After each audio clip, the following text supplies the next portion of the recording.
Bem, amigos da Rede Globo, agora por definitivo, voltamos. Denise, tudo bem por aí? Vamos ligando a câmera, deixa eu dar uma olhadinha para vocês. Marcelo, Gabriel, Marco, Rodrigo, Fernando, Paulo, Deraldo, Josan, João, Lucas, Luan, Suliano, Jonatas, Vinícius. Vamos ligando a câmera aí, pessoal. Denise, você fala de onde mesmo, por favor, São Paulo, capital. por favor, Denise, a temperatura neste momento em São Paulo, capital. Olha, 14 graus. Muito bom. Eu tenho É, uma dúvida. pode falar. Você falou em termos de cidade. Hum, São Paulo em termos de bairro, eu tenho, por exemplo, Morumbi, que tem, você falou, a renda per capita, é altíssima, mas eu tenho Paraisópolis, que é uma favela famosa, e é uma diferença muito grande entre um e outro, né? E, então, a nível de bairro, como seria essa comparação? Seguiria o mesmo. você me permite deixar para te responder na hora que eu chegar no terceiro passo? Sim, sim. é, quando a gente analisa a vocação. A área de influência está muito ligada a isso também. A mobilidade urbana é a própria vocação natural. E alguns dos elementos que vocacionam a região é o adensamento, é o perfil de adensamento, né? É, ali você tem uma barreira natural, social ali no Paraisópolis, e Sim, sim, é uma sim. barreira natural, mas Paraisópolis cresceu muito de um. Tanto é que a gente tem aquela foto icônica daquele Tem prédio. prédio, né? Né? É, Maceió também tem um bairro assim, muito interessante que o alto padrão, tipo, ele terminou aqui, puta, já é baixo padrão, é nítido, entendeu? sim. E isso se dá em relação ao perfil de adensamento e a expansão natural da cidade. A cidade ela não tem onde mais crescer, ela começa avançando, porque tudo começa a ficar. É um processo de gentrificação, enquanto o pessoal está chegando. Um processo de gentrificação. A cidade vai ficando cara, o cara começa a ver vantagem em vender o terreno dele, vender a casinha dele, que ele pega uma grana boa e ele compra duas casas na região periférica. Né? Não é o caso de Paraisópolis. Por quê? Porque como São Paulo tem uma mobilidade urbana péssima, apesar de ter toda uma infraestrutura ótima, né, de metrô e tudo mais, você tem um problema grande de trânsito, né, nos picos. E estar ali, você é um privilegiado em relação à estrutura de mobilidade. Então, você tem uma série de outros fatores, né. Sim. São Paulo, você tem guetos, assim, fantásticos. Você tem comportamento de consumo, você vai ali para Higienópolis, você sai de Higienópolis, você vai ali para o Jardim, você vai para... Você tem guetos ali, assim, E fantásticos. Higienópolis, às vezes você errou uma rua, você está quase na Cracolândia. É verdade. É, Interessante também em Higienópolis é, que os apartamentos antigos mais caros daquela relação jurídica são térreo, não é a cobertura. Às vezes você tem uma relação quase que do mesmo preço. Como assim? Porque normalmente o patriarca, os mais velhos, ficam nos terrenos mais baixos. E normalmente quem são os mais velhos é quem tem mais dinheiro, né? pode ser E até da tradição, né? também, né? Da Por exemplo, cultura. no sábado, aqueles que são extremamente ortodoxos, eles não pegam elevador. Ah, não É, sabia. uma vez eu fiz um curso e tinha metade eram judeus. Eu tive que mudar, que era às vezes esses 2 dias aqui, se eu achar que não foram suficientes, faltou um pouquinho, eu boto 2 horas a mais na outra semana, enfim. E aconteceu isso. Eu tive que mudar porque já não adianta, ninguém vai vir aqui sábado, porque sábado é o sabá, enfim. E eu acho fantástico essas questões culturais, assim, eu acho isso muito bacana. E aí a gente que sai conhecendo o Brasilzão fora, você tem uma diversidade fantástica disso. Bom, todo mundo aqui, João, Deraldo, eu vou começar para a gente, vou voltar aqui. Bom, então vamos começar, vamos voltar aqui para o nosso slide. Algumas coisas eu já até me adiantei, tá? Vocês vão ver lá que o movimento centrífugo e centrípeto, ele já está no primeiro passo, que é como a gente buscar as regiões aquecidas ou em transbordo, né?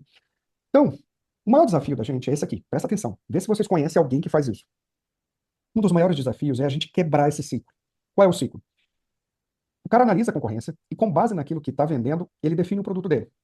Ou seja, ele está analisando a atratividade futura do mercado com base em algo que aconteceu, aquilo que vendeu, aquilo que é passado. Puta, rabo do foguete. Com base no produto que está vendendo, ele define o produto, e com base no preço, ele faz uma coisa diferente para poder ficar um pouco mais atrativo. Ele define a tabela. Planejamento de marketing, o cara faz as estratégias de marketing e bota para comercializar.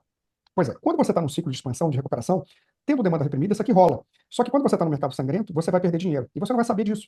Porque você nunca vai saber se você deixou dinheiro na mesa ou não. Se você não fizer todo esse storytelling que a gente vai mostrar. Beleza. Alguns não sabem sequer se geraram riqueza. Sabem se geraram lucro, mas riqueza não. Pois é, qual o modelo que eu proponho? Gente, a gente precisa entender o comportamento de consumo. O que que as pessoas querem, o que que elas não querem, o que que elas podem, quando elas podem, e o que é importante para elas, o que é disruptivo, o que que eletrifica essas pessoas. Em síntese, o que é foda. Beleza. Depois que eu entendo a volumetria, o tamanho do mercado, no nicho que eu quero atuar, seja a população flutuante ou não, só daquela região ou só de um bairro, eu vou analisar o que está acontecendo nessa região. O que que foi vendido, o que tem no pipe de estoque e o que tem de oferta futura. Com base nisso, eu consigo fazer a simples correlação, entendendo o tamanho do mercado comprador versus o tamanho do mercado vendedor. E nessa simples correlação, eu já consigo entender várias coisas. Uma delas é desalinhamento. Aquilo que esse cara quer e esse não está vendo. Eu consigo entender preço. Presta atenção. Preço é uma coisa muito doida. Se eu errar o preço para cima, eu perco venda. Se eu errar o preço para baixo, eu perco lucro. Puta, se eu não tiver essa sensibilidade, até onde eu posso ir? Normalmente a turma vai até onde a venda para, né? Pois é. Mas e se você tiver sob o efeito do ciclo? Isso não vai funcionar tanto. Maravilha. Então observe que a simples correlação entre o mercado consumidor e quem está vendendo, eu consigo criar o meu produto, levando em consideração um nicho de mercado que não está sendo explorado, ou o produto que esse cara não está vendo. Ou até mesmo eu vejo que tem mercado ainda para lançar aquilo que está bom, que está vendendo. Então eu vou criar o meu produto totalmente alinhado com as percepções de valores dessa turma.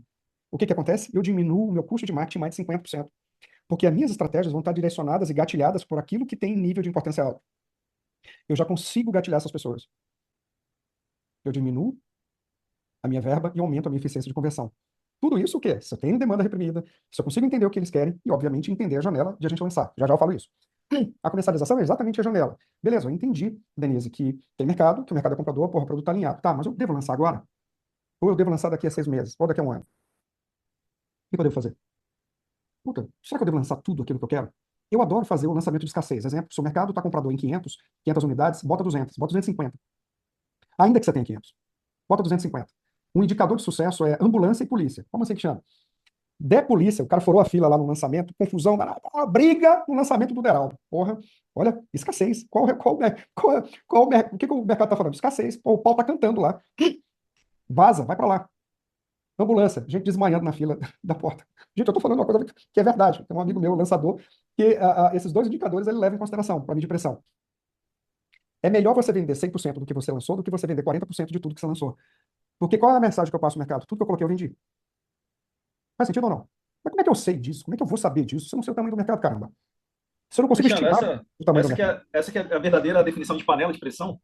Porque É, quando eu me deparei com panela de pressão, você tinha lá 700 lotes, você botava tudo para vender, no final do dia você falava, pô, sobrou 40, eu só consigo vender 40%, por exemplo. exato. Agora, essa panela de pressão aí, na verdade, essa primeira nunca fez sentido na minha cabeça. Agora, você falando, eu colocando aquilo, gerar um sentimento de escassez, aí realmente isso é uma panela de pressão, uma baita panela de pressão. Total. E aí eu tô dando o sentimento de urgência, de escassez, de tudo. Para o quê? Para que a galera. E ainda consigo, Rafael, medir a pressão no front. Exemplo, eu tenho uma premissa que, no mínimo, para você ter um fator de panela de pressão bom, eu quero 10 cadastros qualificáveis para cada oferta que eu estou botando. O que é um cadastro qualificado? Uma ficha preenchida com toda a documentação. Só tá faltando o cheque. Às vezes até o cheque está penduradozinho, só não depositei. 3 para 1. Puta, solta e solta fatiado, para gerar euforia no mercado. Por quê? A depender do mercado, se você estiver monitorando o mercado e a depender da fase do mercado, e obviamente do nicho de mercado, eu consigo ganhar preço, gerando escassez e aumentando, trabalhando essa parada do desejo. Mas não adianta você querer fazer um lançamento faseado para poder ter elasticidade de preço, se for no econômico, esqueça. O econômico não tem elasticidade. Se for no médio, baixo padrão, esqueça. Muito possivelmente você não vai ter. Médio, alto e alto, dá para fazer. Tá? Mas vamos lá. Nós vamos agora utilizar a metodologia do Jack Estripador. Vamos por partes. Deixa eu voltar para cá. Então, isso é que eu proponho para vocês.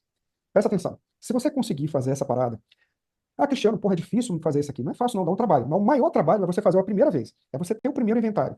Que depois é monitoramento. Se você é regional, ou seja, só trabalha na região, puta, você tem obrigação de fazer isso. Isso dá um puta de um trabalho quando você é expansionista. Pô, eu tenho 15 cidades que eu empreendo. Porra, você vai ter que monitorar tudo isso. Vai. Cristiano, porra, dá muito trabalho monitorar, mas na boa. Eu vou seguir meu feeling. Eu aconselho você a pegar uma franquia do Açaí Concept. Vai te dar menos trabalho, não vai exigir que você faça tudo isso. Você vai estar no lugar errado. Você está no lugar errado. Maravilha. Aí a gente dá de frente com esse cara. Ciclo de mercado. Putz, grille. Expansão, retração, recessão, recuperação. Aqui, na expansão, vendas em alta, estoques zerados, intenção de compra em alta. Pico. Momento mais perigoso da expansão. Como eu tenho baixa barreira de entrada, eu tenho muito concorrente. Eu tenho muito concorrente. O que começa a diminuir, aí eu entro no ciclo micro. No ciclo micro. No ciclo de oferta local. Às vezes eu estou no momento de expansão macro da economia, mas a minha cidade não tem demanda suficiente para consumo. Ou seja, o ciclo de retração naquela micro-região acontece antes, por conta do ciclo natural de consumo da região. Beleza. Vendas começam a cair, a retração, a inflação começa a aumentar porque o endividamento é muito dinheiro. Aqui a gente tinha um recurso, muito dinheiro circulante, a gente começa a ter, obviamente, se o meu nível de atividade econômica, o nível de produção aumenta, a minha demanda por produtos na cadeia de consumo aumenta e, consequentemente, o preço aumenta, porque a indústria não consegue atender todo mundo, e a gente começa a inflação, a taxa de juros vem aí para frear, aí começa a entrar na fase do demônio, no grande vale, né, que é o quê? O aumento do estoque, a superoferta, inadimplência, distrato, e aí a gente chega lá no fundão do poço. Beleza. E aí depois a gente começa, porra, aqui a parada já degringolou meio monte de gente, um monte de empresa entrando em recuperação. Por quê? Porque aqui eu tenho falta de liquidez. A turma que entrou no momento errado da festa, ela pega isso aqui. Por isso que eu digo que uma das coisas mais importantes é time, saber o momento de entrar e o momento de sair. Quando eu devo entrar e quando eu devo sair. Se você erra o momento, você corre o grande risco de chegar aqui. Por quê? Porque a nossa indústria tem um processo lento, já já eu mostro. A nossa indústria da incorporação, ela é lenta. Eu não posso esperar ficar bom para desenvolver um projeto, porque em média eu vou passar o quê? Em média eu vou passar 2 anos produzindo. Ou seja, eu corro um grande risco de chegar atrasado na festa. Beleza. Aí a economia, para poder ser impulsionada, visto que a gente tem uma participação no PIB muito forte, começa a estimular o consumo. Aqui a inflação começa a diminuir, por quê? Porra, o consumo cai. Né? O poder econômico cai, as pessoas estavam endividadas e tal. Naturalmente, o consumo, a inflação cai, o mercado começa a diminuir a inflação para estimular o consumo e a gente começa a voltar todo o ciclo de novo. Melhor momento para vender é aqui, quando a gente está no ciclo de recuperação e o ciclo de expansão. Melhor momento para empreender. Eles são antagônicos. Momento bom de vender não é momento bom de empreender. São raras as cidades que têm o mesmo ciclo no mesmo período. Prestem muita atenção. Esse é o ciclo de mercado macro. Só que cada cidade ela tem um efeito colateral diferente. Qual é a diferença, Cristiano? Qual é a diferença? E aí eu vou adiantar um dos passos que está lá na frente. Algumas coisas eu prefiro adiantar aqui, que aí a gente vai deixando mais redondo ainda o conteúdo. Um minutinho. Presta atenção. Se eu chego para vocês, eu estou dizendo que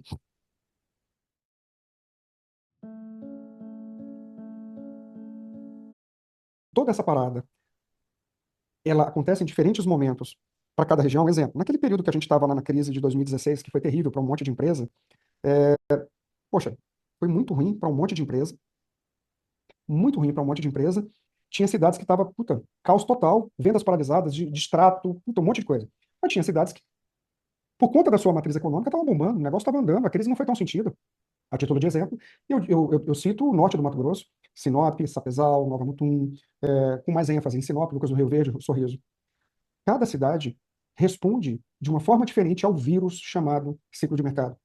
Cristiano, o Pode falar. ciclo também pode variar, por exemplo, por mercado, Minha Casa Minha Vida, médio padrão, alto padrão, Total, pode ser. total, Luan, total, total. Puta, excelente pergunta, Luan. Já já eu falo nela, eu chego já aí.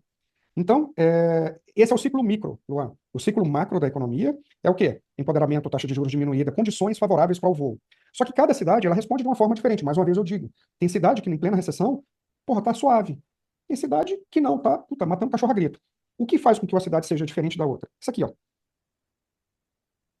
A diversificação da riqueza local. Porra, gente, me desculpa, mas eu consegui hoje fazer um triângulo péssimo. Pronto. A Cris está rindo aqui. Aqui eu tenho o PIB. Essa aqui eu vou chamar de pirâmide da geração de riqueza. Empresas e empregos. Presta muita atenção. Qual é a cidade que está mais blindada em relação a fatores exógenos, a crises? É a cidade que tem essa pirâmide funcionando. Primeiro, eu quero diversificação econômica. O mundo ideal é eu ter uma cidade que tenha matrizes diferentes de riqueza. Agro, comércio e serviço, indústria. Puta, se você tiver uma composição bem diversificada, o ciclo de mercado, as crises, elas afetam de maneiras diferentes, tanto no agro, quanto no comércio e serviços, quanto na indústria. Então, quanto mais diversificada ela for, mais blindada ela vai estar com relação a fatores externos. Maravilha. Mas essa ainda não é a minha Dubai. Para que essa cidade seja muito boa, eu não posso simplesmente ter as matrizes de riquezas com checkpoint. Eu preciso ter o quê? Quantidade de empresas. Eu morro de medo daquela cidade que é extremamente rica por conta de uma empresa. Vou te dar um exemplo. Brumadinho. 70 e poucos por cento da riqueza de Brumadinho vinha da Vale. Pá, isso é Vale fecha. Eu morro de medo de cidade que depende, puta, é mega rica por conta da indústria tal. Tá, e se ela falir? Quantas cidades faliram, literalmente, por conta de indústrias que foram embora? Pois é. Então, quanto maior a quantidade de empresas, maior a diversificação disso. A gente tem um ecossistema lá, um nanotecido cheio de micro-organismos. Mas essa ainda não é a minha Dubai. Ou seja, o meu PIB, o ideal é que ele seja gerado por uma quantidade boa de empresas, que, por sua vez, gera uma quantidade boa com qualidade de emprego. E aí eu não vou entrar no âmbito se é emprego formal ou não formal, diretos ou indiretos. Eu quero saber o seguinte, é nesse sentido? Quanto maior essa diversificação, maior vai ser o quê? O estado de blindagem, de anticorpos de um município. Então, quando a gente volta para o ciclo, a gente vê que as cidades se comportam de forma diferente. Pergunta de $1 milhão. Você sabe como a sua cidade se comporta em cada fase? Cristiano, por que você está dizendo para mim que aqui é bom para vender, aqui é bom para empreender? Você é doido, cara. Quando o pau está cantando, recessão, ou seja, nego morrendo de medo, desemprego, escambau, esse é o melhor momento para você buscar áreas para incorporar em lugares que têm demanda reprimida. Eu não vou nem perguntar se o cara quer comprar. Eu quero saber se tem demanda para comprar, maior do que a oferta. Por quê? Porque eu consigo incorporar a área sem um efeito especulativo do mercado que acontece no momento bom de venda. Ou seja, quando está bom para vender, todas as áreas ficam caras. Sim ou não? Bom para comprar áreas, para incorporar áreas em lugares que têm demanda, ainda que não tenha demanda de consumo no curto prazo. Eu aumento o meu lucro na fase ruim. Quem aqui já ouviu aquela máxima de compra-se aos sons de canhões e vende-se aos sons dos violinos? Gente, aqui é bom para vender, não é bom para empreender. Significa que eu tenho que estar com o projeto pronto aqui, ó. Eu já tenho que estar com o meu projeto aprovadinho, esperando a janela de oportunidade para começar a lançar. E o mundo ideal é eu terminar aqui, porque aqui eu já estou no pico de pressão de inversão de ciclo. E aí a gente entra no outro ciclo, ciclo micro. Respondendo aquilo que o Luan tinha perguntado. Cristiano, eu tenho ciclos diferentes por nicho? Tem. Eu vou dar um exemplo. Nós estamos na ressaca pandêmica da segunda residência. Nós estamos na ressaca da pandemia. A gente teve o boom da pandemia, que as pessoas descobriram que ser era melhor do que ter, e que as pessoas agora querem gastar dinheiro com qualidade de vida, com viagens, com emoções. Porra, cara, eu quero viver, quero ter bem-estar. Boom imobiliário. Lugares que tinham uso de primeira e segunda residência, puta, explodiram. Lugares como Maceió, como João Pessoa, como Natal, putz, show. Só que agora o pau tá cantando. Itapema, por exemplo. Uma enxurrada de produto. O bicho beira-mar, não. Mas a quantidade de produto que tem na segunda, terceira, quarta e quinta quadra, vocês não têm noção. Aí o que que começa a acontecer? A gente começa a ter ciclos diferentes micro em função do ciclo natural de superoferta. Se você botou muita oferta, o mercado está encharcado. Resultado, em muitas regiões, a gente está com um ciclo de recessão da segunda residência. A gente vai começar a ter expurgo de segunda residência. Lembra que eu falei de galinha morta? Você começa a ver um movimento da turma jogando no mercado 70% de desconto, 60% de desconto, 50% de desconto. Quem aqui é da região de Santa Catarina? Pois é, lá já está acontecendo em algumas regiões, Itapema, naquela região de Balneário, tudo, a gente está começando a ver um movimento desse. É preciso monitorar para saber se isso é o quê? Porra, 3, 4 investidor louco que está querendo queimar, ou se isso é um movimento natural do mercado. Porque se for, se você entra no ciclo de galinha morta, o que que acontece? Você não consegue concorrer com o seu lançamento na planta, porque você vai concorrer com gente de... Por exemplo, eu vi situações, agora a gente está monitorando o mercado. O cara vendendo um apartamento de 3 milhões por 1.700.000. O cara vendendo um apartamento de 1.700.000 por 590.000. 2016 eu vi muito isso. Puta, em várias cidades, nego começando a dar desconto de 50 a 60. Esqueça isso. Esse movimento, a primeira coisa que eu digo é: você consegue ficar 2 anos sem lançar? Você vai morrer? Não. Então pare. Você pode até continuar a tua obra, mas não vai vender nada. Porque se você vender agora, você perde dinheiro. Deixa queimar tudo isso. Queimou tudo isso, a gente se posiciona. Em média, um ciclo de galinha morta dura 2 anos. A depender da microeconomia local. Na maior parte das cidades, o ciclo de consumo ele volta com 2 anos. Que é o que a gente chama de tempo de recuperação em função, vou chamar aqui de estado de resiliência da região. Tudo isso em função